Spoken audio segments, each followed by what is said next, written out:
그러니까 저번 주까지 우리가 살펴봤던 것은 유대인들이 예수님을 죽이기 위해서 빌라도 법정까지 결국 끌고 가게 됩니다. 그러면서 빌라도에게 이제 고속거리를 얘기하죠. 이자가 사람들을 선동하고 또 카이사 황제에게 공세를 바치지 못하게 하고 그리고 자신이 왕이라고 얘기하면서 지금 죄를 짓고 있다. 그러면서 이 자를 죽여야 된다 하면서 유대인들이 데리고 왔는데 빌라도가 예수님을 직접 대면하면서 신문했을 때는 어디서 제목을 찾을 수가 없었어요. 그렇기 때문에 빌라도는 예수님을 놓아주고자 했습니다. 거기다가 이제 머리를 잘 쓰려고 했죠. 이 명절날이 되면은 유대인들에게 죄인을 하나 놓아주는 관례가 있기 때문에 그 관례를 통해서 예수님을 주려고 했지만 유대인들은 예수님이 아니라 오히려 살인자하고 강도였던 바라바를 살리라고 그렇게 막 외쳤죠. 너무 이제 유대인들이 단합해서 예수님을 죽이라고 하니까 빌라도도 유대인들의 눈치를 보면서 결국은 예수님을 놓아주지 못하는 그러한 공경까지 취하게 됐습니다. 1절 한번 읽어보도록 하겠습니다. 다 같이 1절 시작. 그때 빌라도가 이런 까닭에 예수님을 데려다가 채찍질 하더라. 이런 까닭에 어떤 까닭일까요? 유대인들이 바라바를 놔주고 예수님을 죽이라고 하니까 빌라도가 지금 유대인들의 눈치를 보고 예수님을 데려다가 채찍질을 가한다고 지금 1절에 말씀하고 있습니다. 유대인들의 눈치를 보면서 이 무죄한 예수님을 채찍질 한다는 것은 정말 빌라도 재판장에게 있어서 공평치 못한 일이었습니다. 그죠?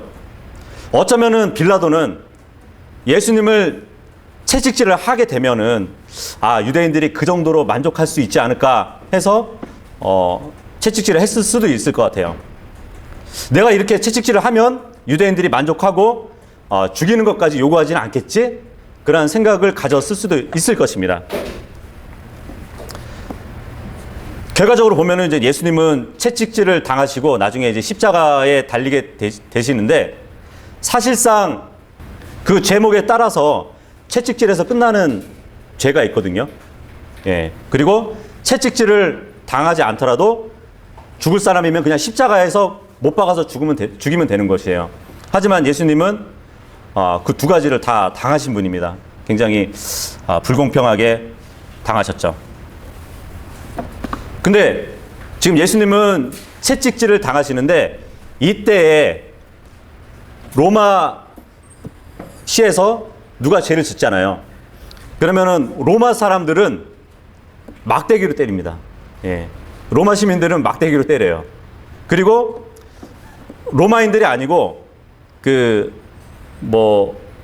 좀 이렇게 천한 사람들 있잖아요. 로마 시민이 아니면서 천한 사람들이나 아니면 외부 사람들, 그런 사람들은 채찍질을 했어요. 자기네 시민들은 막대기로 때리고. 근데 이 채찍을 보면은 이게 어떻게 생긴 거냐면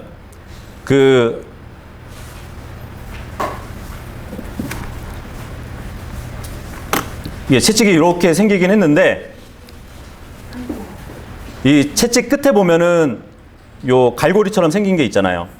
이게 뼈 조각이 달리기도 했고 아니면은 이제 쇠 조각이 달린 것이에요. 이렇게 됐는데 이거는 좀 작은 편이고 채찍이 좀 큰 거는 이 가닥이 39가닥이에요. 39가닥으로 되어 있어요. 39가닥 하면은 13 곱하기 3으로 떨어지는 숫자잖아요. 그죠? 보통 13 하면은 반역의 숫자거든요. 3 하면은 완전한 숫자잖아요. 완전수. 예수님을 향한 완전한 반역이 상징적으로 이렇게 보여지게 되는데, 그리고 유대법에 보면은 유대인들은 보통 이제 때리는 처벌을 태형이라고 불렀거든요. 태형. 그래서 만약에 유대인들 법에 어긋나면 유대인들은 39대를 때렸어요. 왜냐면은 40대를 넘기지 않으려고 했어요. 예. 그래서 39대를 때렸는데 혹여나 한 대, 두 대, 세 대 이렇게 수를 세잖아요. 혹시라도 잘못 세가지고 40이 넘어갈까봐 39대를 때렸다고 합니다. 예. 근데 로마는 달랐어요. 로마법은 군인이 매를 칠 때는 그 군인이 피곤할 때까지 때렸다고 합니다. 예. 그 숫자에 연연하지 않고. 그랬으면은 지금 예수님은 채찍질하는 사람이 지칠 때까지 예수님은 채찍에 맞았다는 얘기거든요. 예. 이 채찍이 얼마나 강력하냐면 한번 때리고 나서 그냥 이렇게 때리는 것이 아니라 때리고 나서 한번 쫙 당겨요. 예. 그렇게 되면 이 갈고리가 살로 파이겠고 어떻게 되겠어요? 쭉 당기면은 살이 찢어지겠죠. 그죠? 예. 그래서 한번 우리가 이 위력이 어느 정도인지 시편 129편 3절로 한번 가보세요. 이런 말씀이 있어요.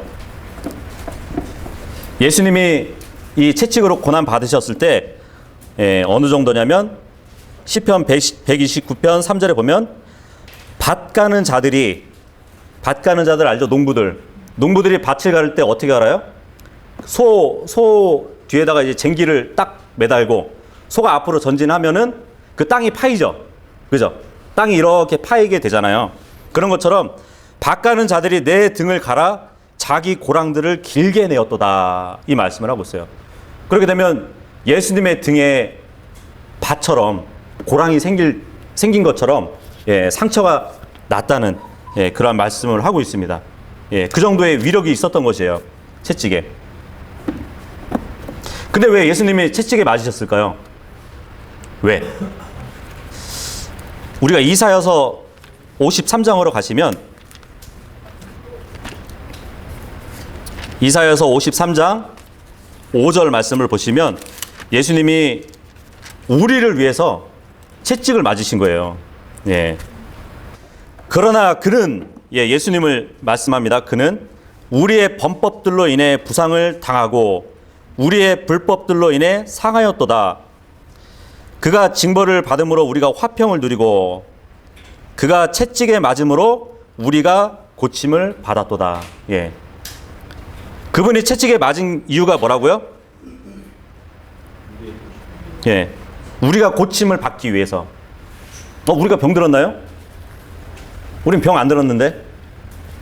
어떤 병이 들었길래 예수님이 채찍에 맞으면서 우리를 고쳐주셨다고 하실까요? 예. 이사야서 1장 6절로 한번 가보세요. 5절부터 읽어볼게요, 제가. 너희가 어찌하여 더 많이 맞으려 하느냐? 너희가 더욱더 반역하려 하는도다. 온 머리는 병들었고 온 마음은 기진하였으며 발바닥에서부터 머리까지 그 안에 성한 곳이 없이 상처와 멍과 골문 종기뿐이거늘 그것들을 꿰매고 싸매고 향유를 발라 아픔을 달래지 못하였도다. 우리는 죄로 인한 병이 머리부터 발끝까지 있다고 말씀을 하시는 거예요. 예. 그 죄라는 병이 우리 온몸을 다 병들게 하고 있다는 것이에요. 하지만 그 병을 고치시기 위해서 예수님이 채찍에 맞으셨다는 것이에요. 근데 예수님은 이 채찍에 맞음으로 인해서 살이 어떻게 됐다고요? 찢어졌다고 말씀드렸잖아요. 그죠? 예. 이사야서 53장 5절에 보면은 우리를 고쳐주셨다고 했잖아요. 그 고쳐주셨다는 말씀의 히브리어가 라파라는 단어예요. 라파. 보통 우리가 여호와 라파 하면은 치료의 하나님 들어보셨죠? 예. 마찬가지로 예수님이 채찍에 맞으시면서 우리를 고쳐주셨다는 그 라파라는 의미가 뭐냐면 라파라는 단어 뜻이 뭐냐면 꿰매어 치료하다라는 뜻이 있어요. 꿰매어 치료하다. 예. 생각해 보세요. 예수님은 채찍을 맞으시면서 살이 찢겨지셨어요. 그죠? 그렇게 찢겨지시면서 우리는 꿰매어 가지고 치료해 주시는 것이에요. 예.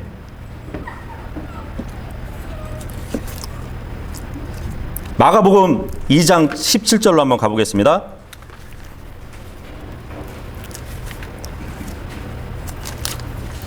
예수님이 우리를 고쳐주셨다면 예수님은 의사잖아요. 그죠? 우리는 환자라는 것이고, 예수님이 이런 말씀을 하셨었죠. 예수님께서 그것을 들으시고 그들에게 이르시되 온전한 자들에게는 의사가 필요 없으나 병든 자들에게는 필요하니 나는 의로운 자들을 부르러 오지 아니하고 죄인들을 불러 회개하게 하려고 왔노라. 예. 이 말씀에 의하면 죄인들이 병든 자란 말이에요. 그죠? 예. 아까 이사야 말씀처럼 머리부터 발끝까지 병들은, 죄로 병든 자들을 위해서 고치기 위해서 예수님이 오셨다는 것이에요. 예수님은 의사가 되셔서 오신 것인데 그 의사의 처방이 뭐예요? 예. 어떠한 수술 도구를 사용하신 게 아니라 자신이 채찍에 맞으심으로 인해서 예, 우리의 죄의 병을 고쳐주셨다는 얘기예요. 예. 그래서 예수님은 채찍에 맞을 수밖에 없으셨다는 것입니다. 예. 다시 본문으로 돌아와서 2절 읽어보도록 하겠습니다. 2절 시작. 군사들이 가시나무로 관을 엮어 그분의 머리에 씌우고 자주색 긴 옷을 그분에게 입히고. 네. 이제 군사들이 채찍을 때리고 나서 가시나무로 이제 관을 엮었다고 해요. 예, 관을 엮었다고 하는데 요 그림 보시면은 삐쭉삐쭉한 예, 이 가시관을 군사들이 만들어서 예수님 머리 위에 씌웠다고 합니다. 예. 왜 하필 관을 가시로 만들었을까요? 가시로. 네. 이것도 우리가 이제 창세기에 보면은 예수님이 머리 위에 저주가 예수님 머리 위에 얹어졌다는 것을 우리가 볼 수 있는데 창세기 3장으로 한번 가보도록 할게요.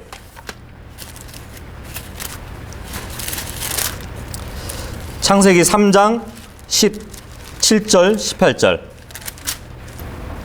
창세기 3장을 보면은 이제 아담과 이브가 예, 뱀의 꼬드김으로 인해서 선과 악의 지식의 나무의 열매를 먹고 죄를 짓게 되죠. 그랬더니 이제 하나님께서 예, 그러한 결과로 인해서 이렇게 될 것이다 하고 말씀하시는 거거든요. 3장 17, 18절 보시면 아담에게 이르시되 네가 네 아내의 음성에 귀를 기울이고 내가 네게 명령하여 이르기를 너는 그것에서 나는 것을 먹지 말라 하고 말한 그 나무에서 나는 것을 먹었은즉 땅은 너로 인하여 저주를 받았고 너는 평생토록 고통 중에 땅의 소산을 먹으리라. 또한 땅이 네게 가시덤불과 엉겅퀴를 내리라. 네가 들의 채소를 먹으며 그리고 땅으로 돌아갈 때까지 네 얼굴에 땀을 흘려야 빵을 먹으리니 이는 네가 땅에서 취해졌기 때문이라. 너는 흙이니 흙으로 돌아갈 것이니라 하시니라. 예, 여기 보면은 하나님께서 땅을 저주하셨대요. 그죠? 저주하셨는데 이 저주된 땅에서 뭐가 나냐면 가시덤불과 엉겅퀴가 났다 그래요. 그죠? 가시가 났단 말이에요. 그렇게 되면 예수님 머리에 얹어진 그 가시나무는 뭐를 표상으로 보여주는 걸까요? 저주예요. 저주. 예, 이 땅의 모든 저주를 예수님 머리 위에 얹으신 거거든요. 예, 생각을 해보세요. 보통 우리는 장미 하면은 아름답게 보이죠. 그죠? 예. 하지만 그 장미 가지를 보면은 가시들이 있어요. 그죠? 예. 마찬가지로 이 세상이 아무리 아름답게 우리의 눈에 보여져도 저주받은 세상이에요. 그 저주받은 세상을 주님께서 나중에 천년왕국 때 다시 바꾸기 위해서 그 저주를 머리에 얹으셨다는 것을 우리가 볼 수 있습니다. 근데 생각을 해보세요. 이 가시관을 만드는데 이거 손으로 만들기에 굉장히 많이 찔렸을 것 같은데, 그죠? 예. 힘들게 만들었을 것 같아요. 막 찔리면서 막 만들었을 것 같아요. 그런데 이것을 또 예수님 머리 위에 씌우려고 해봐요. 이렇게 누를 수 있을까요? 예. 손에 상처 입을까 누를 수 없을 것이에요. 그렇기 때문에 마태복음 27장을 한번 가보도록 할게요. 이제 같은 지금 장면인데 마태복음에는 이렇게 기록되어 있어요. 그분의 옷을 벗기고 주홍색 긴 옷을 그분께 입히더라. 그들이 가시나무로 관을 엮어 그분의 머리 위에 씌우고 갈대를 그분의 오른손에 쥐어주며 그분 앞에서 무릎을 꿇고 그분을 조롱하며 이르되 만세 유대인들의 왕이여 하고 그분께서 침을 뱉으며 갈대를 다시 빼앗아서 그분의 머리를 치더라. 이렇게 되어 있어요. 예. 예수님 머리 위에 가시관을 얹어놓고 그분에게 주었던 갈대. 이 갈대는 이제 보통 왕이 들고 있는 홀 알죠? 홀. 혹시 알아요? 홀이라고? 미스코리아 끝나고 나면은 그 여왕이 딱 하나 들고 있잖아요. 예. 이제 왕이 들고 있는 홀이라고 하거든요. 그 홀을 이제 조롱하면서 주는 것이에요. 예수님한테. 너가 유대인의 왕이니까 이거 들고 있어 하고 병정들이. 그러다가 그 갈대를 다시 뺏어가지고 머리를 쳤다 그래요. 왜 쳤는지 아세요? 가시관을 누를 수가 없어요. 상처를 입을까봐. 그러니까 그 갈대로 때리면서 머리에 들어가게 때렸던 것이에요. 예. 그렇다면은 그 가시관이 예수님 머리 위에 엄청난 고통을 가했겠죠, 그죠? 사사기 8장 7절에 가시면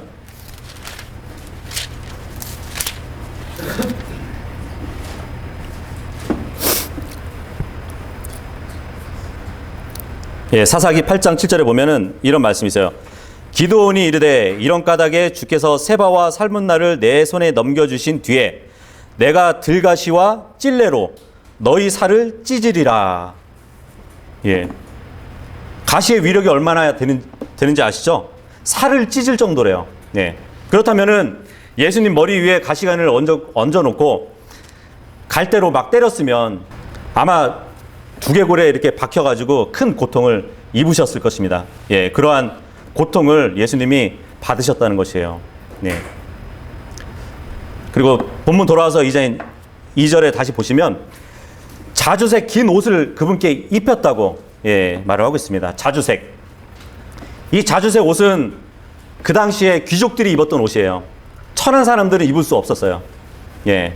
그것을 입혔다는 것은 자기네는 왕으로 인정하지 않지만 너가 왕이라는 제목으로 왔으니까 자, 왕처럼 꾸며줄게 하면서 자주색 긴 옷을 입힌 거예요. 예. 근데 이 자주색이라는 것은 어떤 색이 합쳐진 색인지 아세요?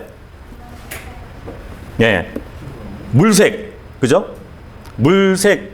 그러니까 파란 물색이죠. 물색하고 피의 빨간색이 합쳐진 게 자주색이에요. 예. 예수님은 나중에 십자가에 오르시면 나중에 물과 피를 흘리실 분이거든요. 예. 그 자주색을 입고 있던 것이에요. 근데 이게 지금 여기서는 자주색 긴 옷을 입혔다고 하는데 마태복음 27장에 가면은 이 자주색을 입히기 전에 주홍색 옷을 입혔다고 또 말씀을 하거든요. 예. 그렇게 되면은 이게 이제 다른 복음서하고 같이 보게 되면은 어떻게 되냐면 예수님이 채찍을 맞아요. 채찍을 맞을 때는 벌거벗었겠죠, 그죠? 채찍을 맞으시고 나서 그분의 옷을 입혔다고 해요. 예수님이 입었던 옷을. 근데 거기서 주홍색 옷을 또 갈아입힙니다. 생각을 해보세요. 이 상처 입은 몸이 좀만 시간이 지나면은 이게 찐득찐득해지잖아요. 상처들이, 그죠? 옷에 붙는단 말이에요. 근데 그 옷을 벗기게 되면 어떻게 되겠어요? 예. 그 옷에 살이 붙어 있단 말이에요. 굉장히 고통스럽겠죠. 그죠? 근데 그 옷을, 예수님이 입었던 옷을 벗기고 주홍색으로 입혔단 말이에요. 그리고 나서 또 자주색 긴 옷을 또 갈아입힌 거예요. 그러면 2번 고통을 더 받았겠죠. 그죠? 자꾸 옷을 입혔다가 벗기고 하면은 그 상처들이 계속, 딱지도 얹기 전에 그 상처를 계속 입는단 말이에요. 옷에 붙어가지고. 예, 그러한 고통을 예수님이 당하셨다는 것입니다. 여러분들을 위해서. 그리고 저를 위해서. 예, 3절 읽어보도록 하겠습니다. 3절. 시작. 이르되 만세 유대인들의 왕이여 하며 손으로 그분을 때리더라. 예. 참 인간의 이 추악함이 어떻게 보면 하나님의 치욕스러운 모습도 지금 보여주지만 사람의 이 추악하고 더러운 그 모습들도 이렇게 보여주고 있습니다. 어떻게 피조물이 창조주를 때린단 말이에요. 그죠? 예. 엄청난 큰 죄인데 어떻게 보면 소름 끼치는 일이에요. 이거는 정말. 예. 지금 하나님이 창조하신 그 입이에요. 그죠? 하나님이 창조하신 그 입이 오히려 창조주를 조롱하고 있습니다. 예. 만세 유대인의 왕이여 할 때는 이게 이제 보통 그 카이사르, 그러니까 시저 왕한테 이제 보편적으로 인사하는 인사거든요. 예. 만세 유대인의 왕이여 한 것은 만세 카이사르여 하는 그 인사를 예수님에게 지금 하고 있는 것이에요. 조롱하고 있는 것이에요. 예. 그런 조롱을 지금 예수님이 창조주이심에도 불구하고, 예. 창조주이신 분이 자기가 만든 인간의 손으로 맞으시고 자기가 만드신 입으로 저주를 받고 있는 그 모습을 볼 수 있습니다. 4절 읽겠습니다. 4절 시작. 그러므로 빌라도가 다시 나아가 그들에게 이르되 보라, 내가 그를 데리고 너희에게로 나오니 이것은 내가 그에게서 아무 잘못도 찾지 못함을 너희가 알게 하려 함이니라 하더라. 예. 근데 사실 빌라도가 지금 이렇게 예수님께 아무 잘못을 찾지 못했다고 했다면 왜 예수님을 채찍질을 한 것인지 설명을 해야 돼요. 그죠? 예. 아무런 잘못을 찾지 못했다면 왜 머리에 가시관을 씌우게 하고 그 채찍질을 했는지 그것을 설명해야 했어야 합니다. 예. 왜 조롱하고 예수님을 모욕했는지 설명해야 했어야 된다는 것이에요. 이 세상에 이제 예수님을 믿지 않는 불신자들도 보면은 예수님의 잘못을 찾지 못해요. 예수님이 왜 뭐 어떤 잘못을 했다는 것을 찾지를 못해요. 하지만 그분을 욕해요. 희한해요. 예. 그죠? 예수님이 아무런 잘못을 하지 않았는데 예수님을 미워하고 예수님을 거부한다는 것이에요. 그죠? 물론 이제 믿지 않는 자들은 이미 영이 마귀의 자식이기 때문에 예, 그 안에 있는 영이 예수님을 거부하는 것이겠지만요. 예. 5절 보겠습니다. 5절 시작. 그때 예수님께서 가시나무로 엮은 관을 쓰고 자주색 긴 옷을 거치고 나오시니 빌라도가 그들에게 이르되 이 사람을 보라 하니라. 네. 지금 생각을 해보세요. 가시관 쓰고 막 그런 모습을 지금 유대인들에게 보여줘요. 자, 이쯤 하지. 봐봐, 이 망가진 모습을 봐봐. 너희들도 얼마나 더 망가뜨리기를 원하냐고. 이쯤에서 끝내라고. 예, 그렇게 얘기하는 것 같아요. 충분히 형벌을 받을 만큼 받은 것 같은데 꼭 죽여야겠냐고. 예, 빌라도가 그렇게 이게 얘기하고 있는 것이에요. 아직도 분노가 가라앉지 않았어? 이 정도인데? 예, 이렇게 얘기합니다. 근데 지금 여기 보면 이제 우리 성경에는 이 사람을 보라 하고 지금 빌라도가 얘기하잖아요, 그죠? 예. 근데 영어로 보면은 this man 그러지 않거든요. 예. the man 그러죠.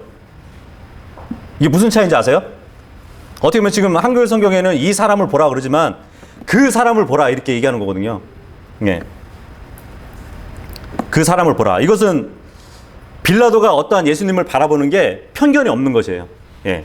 편견 없이 예수님을 바라보는 것을 우리가 알 수 있습니다. 어쩌면 그 빌라도는 심판대 앞에서 재판관 노릇을 하지만 굉장히 침착하고 어떠한 위험이 있으면서도 두려움을 모르는 그러한 용기가 있고 또 이제 기품이 있는 그 권위가 있는 예수님을 보고 예, 감동을 했던 것 같아요. 예. 그래서 이 사람을 보라 하지 않고 the man 그러거든요. 예. 그 사람을 보라고. 그러니까 전혀 빌라도의 어떤 편견이 들어가지 않는 예, 말이라고 볼 수 있습니다. 6절 읽겠습니다. 6절 시작. 그러므로 수 제사장들과 직무 수행자들이 그분을 보고 소리를 지르며 이르되 그를 십자가에 못 박으소서, 그를 십자가에 못 박으소서 하니 빌라도가 그들에게 이르되 너희가 그를 데려다가 십자가에 못 박으라. 나는 그에게서 아무 잘못도 찾지 못하더라 하거늘. 예. 지금 유대인들은 빌라도를 보니까 지금 빌라도가 지금 흔들리고 있는 것 같은데 예, 그렇게 생각을 했을 것이에요. 그래서 예수님을 십자가에 못 박으라고 계속 예, 외치고 있습니다. 물론 빌라도도 유대인들의 눈치를 보긴 했지만 그의 양심은 예수님이 무죄함을 알고 있어요. 예. 그래서 지금 양심이 더 강하게 작용을 하고 있는 것을 볼 수 있습니다. 빌라도는 지금 자신이 내린 그 판결, 무죄라는 판결의 반대를 외치는 그 유대인들에게 화가 났을 것이에요. 예. 어떻게 보면은 자기를 또 무시하게 되는 처사잖아요. 그죠? 예. 그래서 지금 빌라도는 그러면 너희가 예수님을 십자가에 못 박으라고 그렇게 얘기를 하고 있는 것이에요. 물론 이제 빌라도가 그렇게 얘기를 했어도 유대인들은 자신들이 처형할 수 있는 어떤 권한은 없었죠.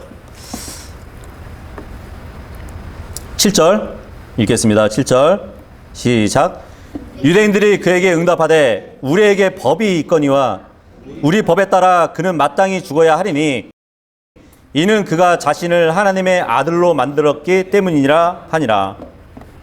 우리가 이전에 살펴봤을 때는 예수님을 정치범으로 빌라도에게 제목을 얘기했잖아요. 그죠? 근데 이제 와서는 자기들의 또 율법을 들이대요. 예. 좀 일관성이 없죠. 그죠?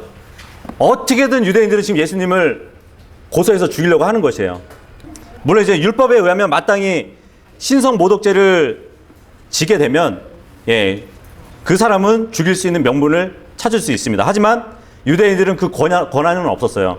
지금 로마 땅에서는. 그러다 보니까 우리 율법에 의하면 이 사람은 죽어야 될 사람이라고. 그러니까 죽여달라고 얘기를 하고 있는 것이에요. 그러니까 처음에는 율법으로 예수님을 추궁했을 때는 죄를 찾지 못했고, 그러다가 이제 빌라도에게 정치범으로 몰다가 또 안 되니까 다시 이제 율법으로 돌아온 것이에요. 율법으로 예수님을 죽일 명분을 찾으려고. 예. 8절 읽겠습니다. 8절 시작. 그러므로 빌라도가 그 말을 듣고 더욱 두려워해요. 예. 근데 지금 8절에 보면은 빌라도가 두려워했대요. 왜 두려워했을까요? 7절에 보면은 예수님을 자신이 하나님의 아들이라고 전하고 다녔다 이거예요. 근데 빌라도가 왜 그 말을 듣고 두려워했을까요? 어떠한 반응이 있는 거예요, 지금 빌라도는. 어떤 신비적인 공포에 사로잡혀 있거나 아니면 진짜 진리를 듣고 두려워했는지 몰라요. 당시에 이제 로마 같은 경우는 신화가 많았거든요. 그리스 신화가 이미 많이 들어와 있어서 신들이 사람의 모습으로 온다는 그런 이야기는 많이 들어봤을 것이에요. 예. 근데 정말 저자가 하나님의 아들이라면 정말 신인가? 예, 그런 생각을 가졌을 수도 있고, 아니면은 예수님이 정말 하나님의 아들일지 모른다는 그런 사실에 아마 이렇게 두려움을 가졌을 거예요. 왜냐하면 지금 여기는 기록이 되어 있지 않지만 이 재판을 하기 전에 자기 아내로부터 들은 얘기가 있거든요. 예. 마태복음 27장 19절에 보면은 그 빌라도의 아내가 저 의로우신 분을 심판하지 말라는 그러한 얘기를 하거든요. 꿈에 그 꿈으로 인해서 자기가 좀 괴로웠다고 이제 그런 얘기를 합니다. 그래서 지금 그 아내의 말을 지금 인식하고 정말 저자가 의로운 정말 하나님의 아들 하면서 이렇게 두려워했던 것도 같아요. 9절 읽어보도록 하겠습니다. 9절 시작. 다시 재판정으로 들어가 예수님께 이르되 너는 어디서 왔느냐 하나 예수님께서 그에게 대답하지 아니하시니. 예. 지금 빌라도는 유대인들을 뒤로 하고 다시 재판정으로 들어가게 됩니다. 예. 그리고 예수님께 은밀하게 얘기를 하는 것이에요. 예. 유대인들의 말을 들어보니까 이 예수님이 정말 뭔가가 되는 것 같단 말이에요. 빌라도가 총독이었잖아요. 그죠? 빌라도가 그 로마 한 구역을 이제 유대를 총독하는 사람이었기 때문에 아마 그 사람들을 다스리는 가운데서 여러 소문들을 들었을 것이에요. 예. 유대 청년이 있는데 그가 무슨 물로 포도주를 만들었다는 그런 소문이 있습니다. 뭐 그런 것도 들었을 것이고, 그 유대 청년이라는 사람이 어떤 병자를 고쳐줬다는 그런 소문이 있던데요. 그런 것도 들었을 것이고, 그 사람이 뭐 빵 5개 하고 물고기 2마리로 5천 명을 먹였다는 그러한 일이 있답니다. 이제 그런 얘기도 막 들었을 거란 말이에요. 거기다가 또 지금 재판을 하기 전에 지금 빌라도는 예수님께 너는 어디서 왔느냐 이렇게 물어보지만, 빌라도는 예수님이 인간적인 출생으로 어디서 태어났는지 알았어요. 예. 하지만 여기서 너가 어디서 왔느냐 이것은 예수님의 출생을 물어보는 게 아니거든요. 지금 갈릴리에서 온 사람이라는 것을 누가복음 23장 6절에 보면 이 빌라도는 알고 있었어요. 근데 빌라도가 예수님을 다르게 본 것은 아마 헤롯 왕 때에, 헤롯 왕 때에 이 사람 나이를 보니까 예수님의 나이대 사람들이 없어요. 예. 왜냐면은 유대인의 왕이 태어난다는 그 소문 때문에 헤롯이 2살 아래로 다 죽였잖아요. 예. 그렇기 때문에 이 사람은 뭔가가 있다는 그런 인식을 지금 하고 있다고 볼 수 있거든요. 그래서 지금 물어보는 거예요. 너는 도대체 어디서 왔냐고. 예. 10절 읽어보도록 하겠습니다. 10절 시작. 이에 빌라도가 그분께 이르되 네가 내게 말하지 아니하느냐? 내게는 너를 십자가에 못 박을 권한도 있고 놓아줄 권한도 있음을 네가 알지 못하느냐 하매. 예. 빌라도는 지금 로마 관리로서 예수님을 풀어주거나 십자가에 못 박을 권세가 있다고 지금 말하고 있는 것이에요. 왜 내 앞에서 묵비권을 행사하지? 나는 너를 놓아줄 수도 있고 죽일 수도 있는 권한이 있는데, 지금 내 앞에서 묵비권을 지금 행사하는 거야? 하고 물어보는 겁니다. 이 재판을 자기가 이끌어 간다고 생각을 하고 있는데 전혀 그렇지 않다는 것을 11절에 보여주고 있습니다. 11절 읽어보도록 하겠습니다. 시작. 예수님께서 대답하시되 위에서 내게 주지 아니하셨더라면 나를 해할 권한이 결코 내게 있지 아니하였으리니 그러므로 나를 내게 넘겨준 자에게는 더 큰 죄가 있느니라 하시니라. 예. 이 주님은 빌라도에게 대답을 할 때 굉장히 힘든 가운데 했을 겁니다. 그죠? 예. 그렇게 채찍을 맞고 고통을 당하신 가운데서 이 빌라도에게 대답을 하셨다는 것은 굉장히 힘들게 대답을 하셨을 것이에요. 완전히 만신창이가 된 몸이잖아요. 그죠? 예. 거기다가 이 가시관으로 해서 굉장한 두통에 시달렸을 것이에요. 예. 하지만 주님은 그러한 고통을 무릅쓰고 빌라도에게 침착하게 대답하시는 그 모습을 우리가 볼 수 있습니다. 위에서 내게 주지 아니하였더라면 네가 그런 권한을 행할 수 없어 말을 하고 있는 것이죠. 위에서 준 권한이다. 예, 우리가 로마서 13장 1절에 보면은 그 위에서 주는 권한이 어떤 건지 알 수 있죠. 로마서 13장 1절.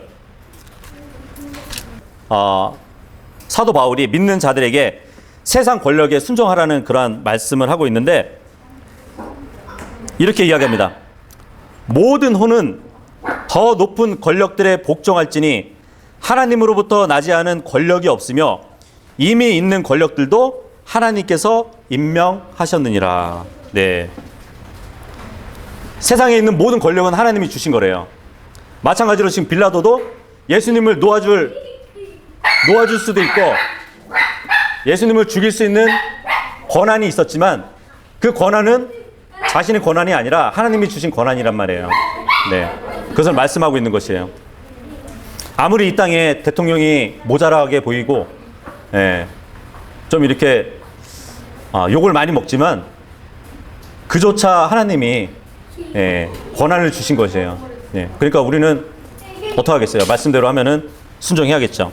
물론 하나님이 더 길게 보고 어떤 계획을 위해서 똑똑한 사람도 세울 뿐만 아니라 모자란 사람도 세워요. 하나님의 계획을 이루시기 위해서. 지금 그 얘기를 하고 있는 것입니다. 예수님도 네가 가진 권능도 위에서 주신 것이라고, 하나님이 주신 것이라고 얘기하고 있는 것이에요. 예수님이 지금 이 말씀을 하실 때 보면은 우리는 보통 죄라고 하면은 다 그냥 크고 작은 죄가 있나 싶잖아요. 하지만 여기 예수님은 나를 넘겨준 자에게는 더 큰 죄가 있대요. 그러면은 죄가 좀 가벼운 죄가 있고 무거운 죄가 있고, 예, 그렇다는 것을 우리가 볼 수 있죠. 그죠? 예. 여기 보니까 나를 넘겨준 자가 더 큰 죄가 있대요. 나를 넘겨준 자. 예수님을 빌라도에게 넘겨준 사람은 만약에 단수로 보면은 가야바일 수도 있죠. 그죠? 가야바가 더 큰 죄를 받는다? 어쨌든 빌라도도 죄를 받는다는 거잖아요. 그죠? 너도 죄를 받지만 너에게 넘겨준 자는 더 큰 죄를 받을 것이라고 하는 거 보니까요.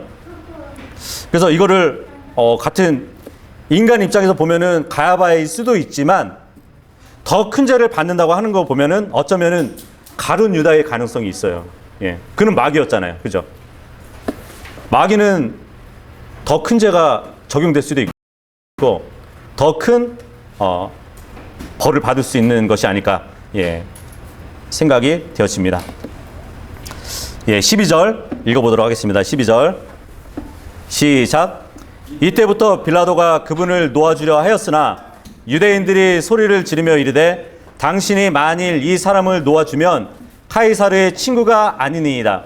누구든지 자기를 왕으로 만드는 자는 카이사르를 대적하여 말하나이다 하니라. 예. 이때부터래요. 그러니까 빌라도는 예수님의 말대로 어떻게 보면 자신의 권세가 위로부터 왔다는 그 말에 흔들렸을지 몰라요. 예.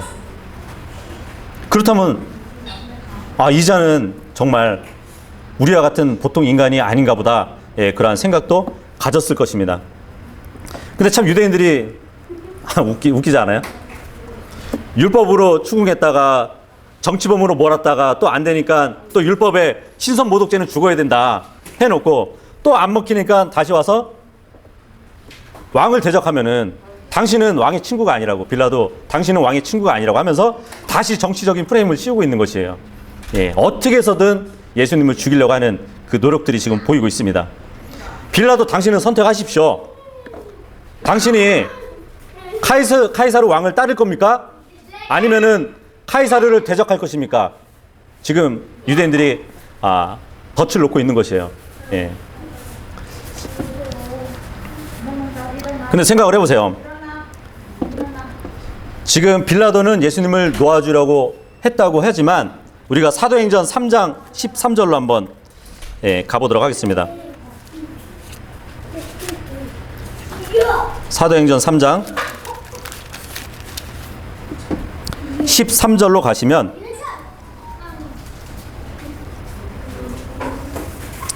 제가 읽어볼게요.